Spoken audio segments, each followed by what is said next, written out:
Marcos capítulo 8. Naqueles dias, havendo uma grande multidão e não tendo o que comer, Jesus chamou a si os seus discípulos e disse-lhes: Tenho compaixão da multidão, porque há já 3 dias que estão comigo e não tenho o que comer.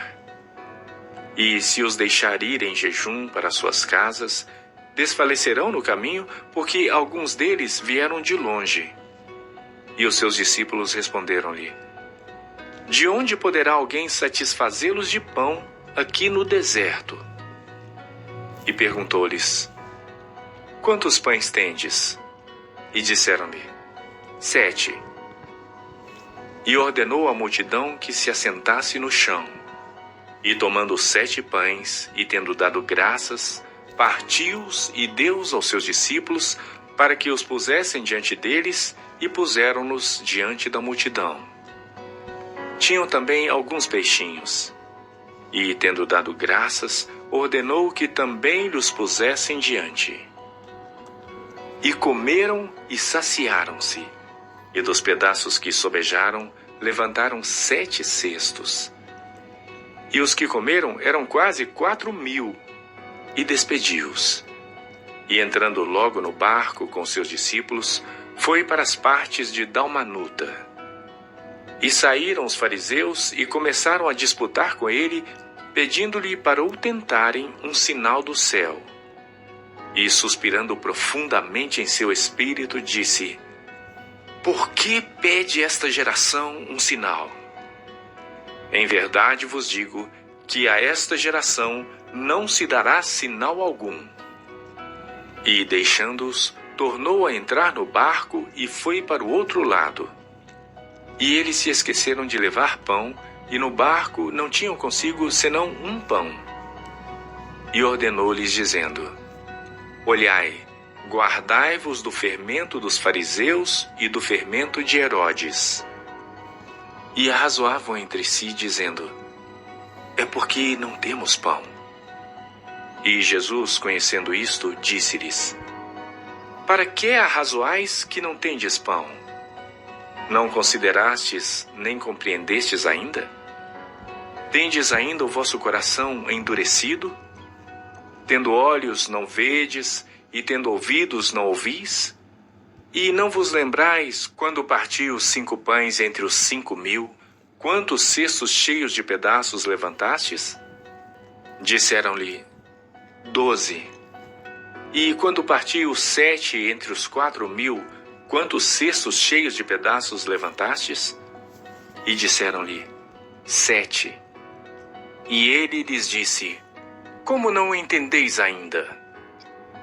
E chegou a Betsaida, e trouxeram-lhe um cego, e rogaram-lhe que o tocasse.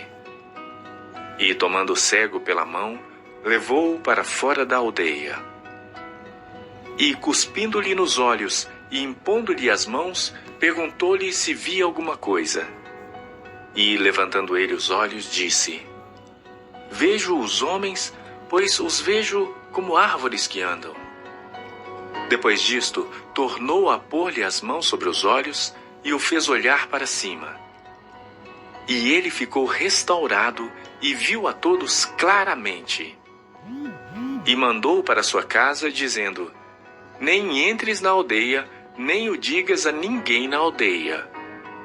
E saiu Jesus e os seus discípulos para as aldeias de Cesareia de Filipe, e no caminho perguntou aos seus discípulos, dizendo: Quem dizem os homens que eu sou? E eles responderam: João o Batista, e outros Elias, mas outros um dos profetas.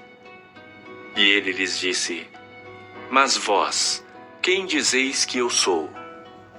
E respondendo Pedro, lhe disse: Tu és o Cristo. E admoestou-os para que a ninguém dissessem aquilo dele.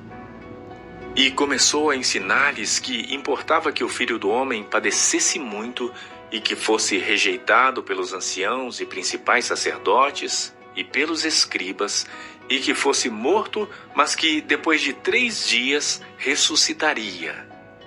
E dizia abertamente estas palavras. E Pedro o tomou à parte e começou a repreendê-lo. Mas ele, virando-se e olhando para os seus discípulos, repreendeu a Pedro, dizendo: Retira-te de diante de mim, Satanás, porque não compreendes as coisas que são de Deus, mas as que são dos homens. E chamando a si a multidão com seus discípulos, disse-lhes: Se alguém quiser vir após mim, negue-se a si mesmo e tome a sua cruz e siga-me. Porque qualquer que quiser salvar a sua vida, perdê-la-á.